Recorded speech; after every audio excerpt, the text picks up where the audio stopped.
latar belakang demokrasi liberal. Berdasarkan hasil konferensi meja bundar yang berlangsung di Den Haag, maka terbentuklah negara Republik Indonesia Serikat. Pemerintahan dijalankan oleh presiden dengan kabinetnya, sedangkan legislatif terdiri atas dua badan, yaitu Senat dan para DPR. Insinyur Soekarno terpilih sebagai Presiden RIS, sedangkan Wakil Presiden RI, Dr. Andos Muhammad Hatta, diangkat sebagai Perdana Menteri RIS. Namun, karena banyaknya terjadi gerakan-gerakan yang menuntut pembubaran negara bagian, maka negara RIS tidak bertahan lama.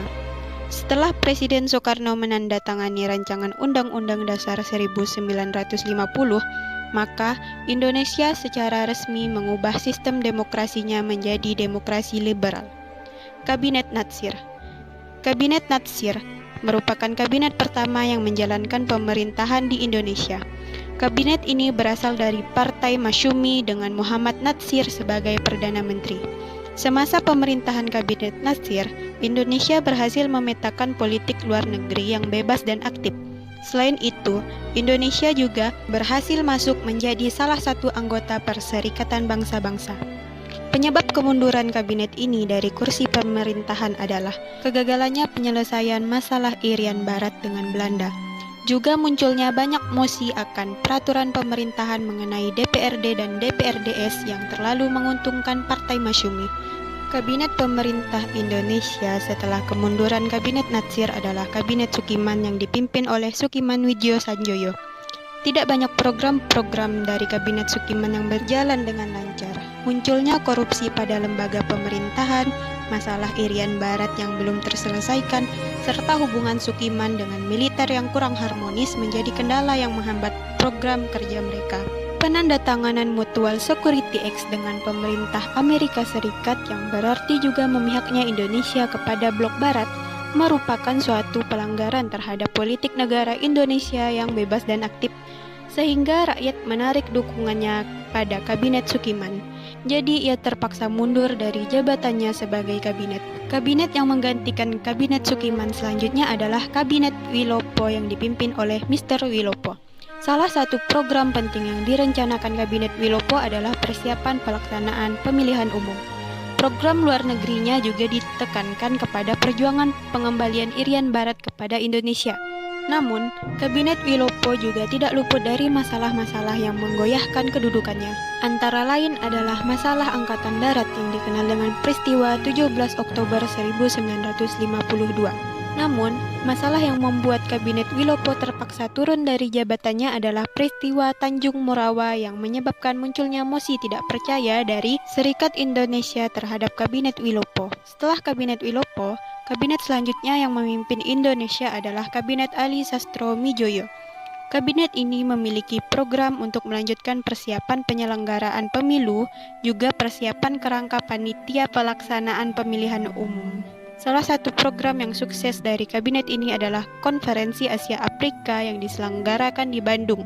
Namun sayangnya, kabinet ini terpaksa menyerahkan mandatnya kembali sebelum pemilu 1955 dapat terlaksana, dikarenakan berlanjutnya konflik pada Angkatan Darat, di mana H.H. Nasution mengundurkan diri dari KSAD dan digantikan oleh Bambang Sugeng, sehingga rakyat menarik dukungannya kepada Kabinet Ali Sastroamidjojo.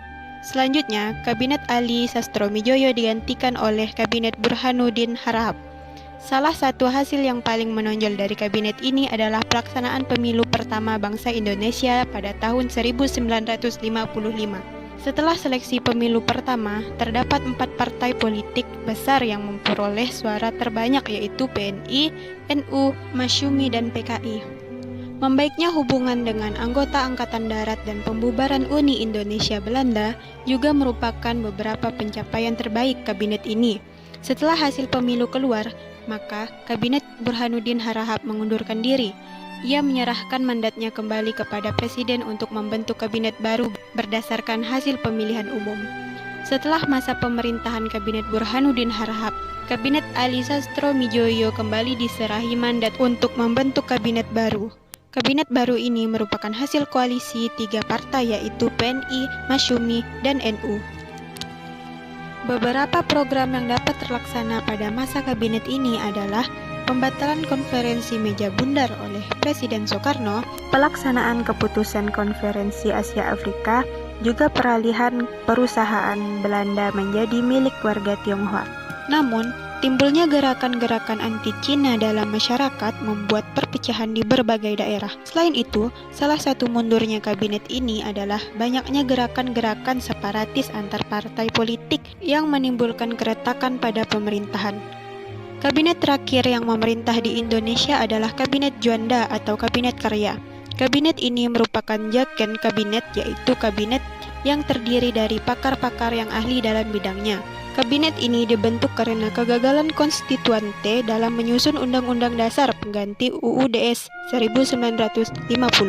Beberapa pencapaian dari kabinet ini adalah pembentukan Dewan Nasional untuk menampung aspirasi rakyat, pemberantasan tindak korupsi, juga ditetapkannya peraturan lautan yang tertuang dalam Deklarasi Juanda tanggal 13 Desember 1957. Hal ini merupakan bukti keberhasilan Indonesia dalam memperjuangkan wilayah teritorial Laut Indonesia. Karena gagal menyelesaikan aksi-aksi pemberontakan separatis di daerah-daerah, juga karena kondisi ekonomi negara yang semakin terpuruk, maka krisis demokrasi liberal sudah mencapai pada puncaknya. Sehingga Presiden Soekarno mengeluarkan dekret presiden pada 5 Juli 1959 dan mengubah demokrasi Indonesia menjadi demokrasi terpimpin.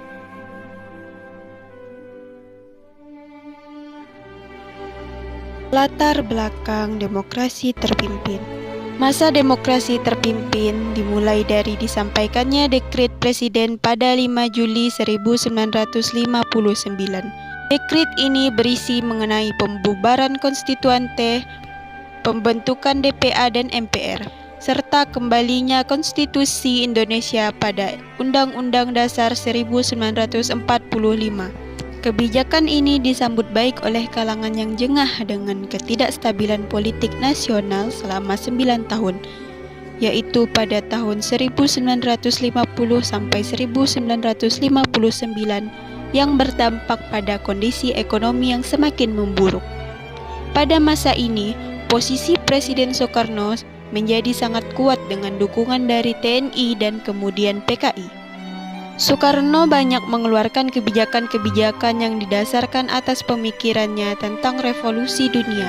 Kebijakannya tersebut dianggap oleh banyak pihak terlalu ekstrim dan membawa Indonesia jatuh lebih jauh ke dalam jurang kekacauan.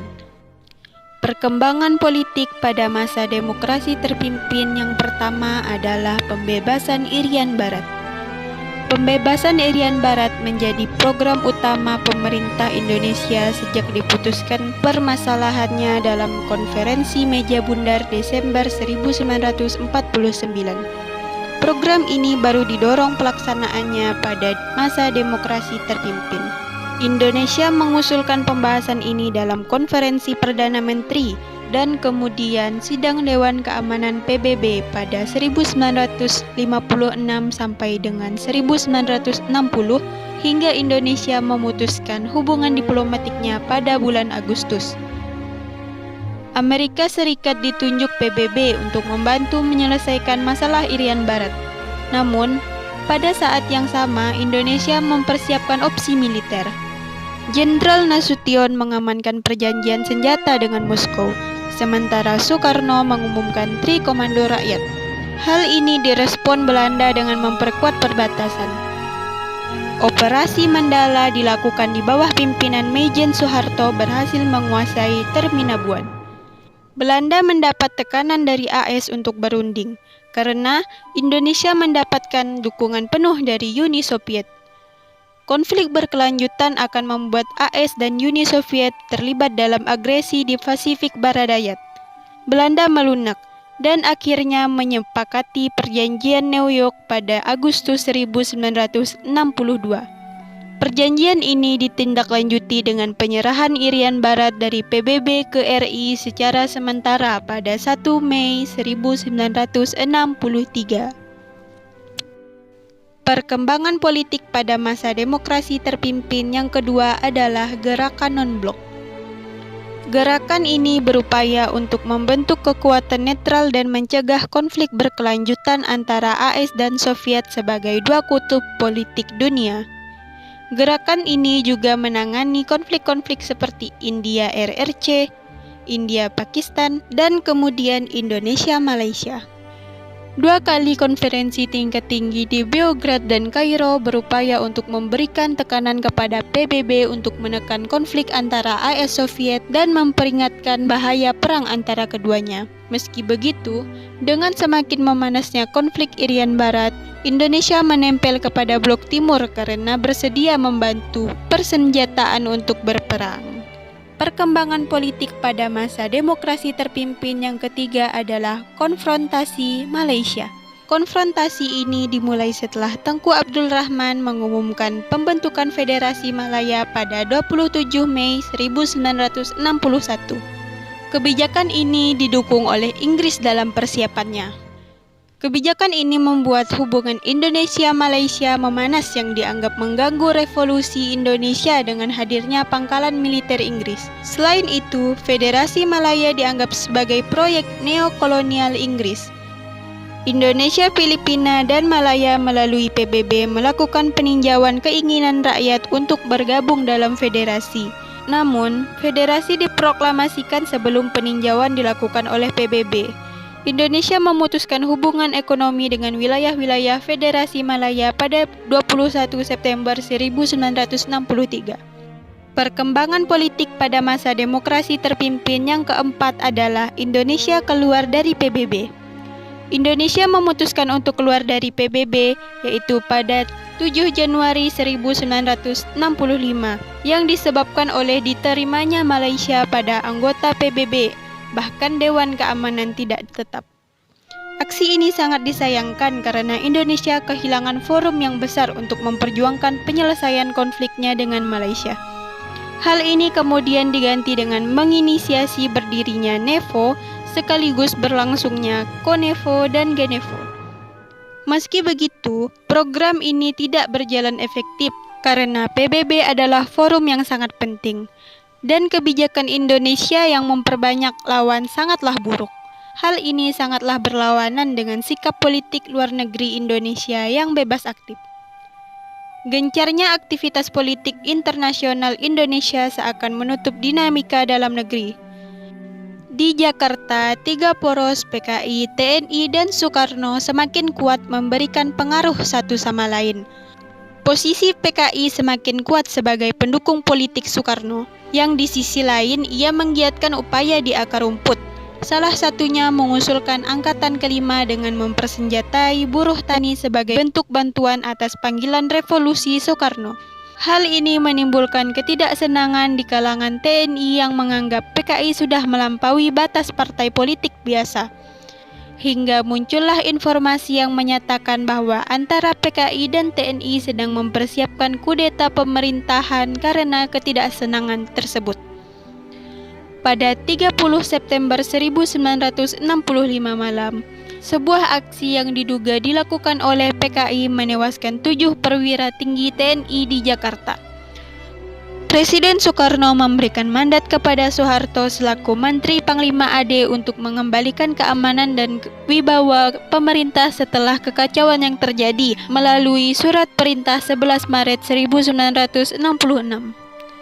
Terjadi dualisme kepemimpinan pada masa ini, karena roda pemerintahan sekarang dijalankan Soeharto. Meski begitu, Soekarno menyampaikan pelengkap Nawaksara pada sidang MPRS 10 Januari 1967.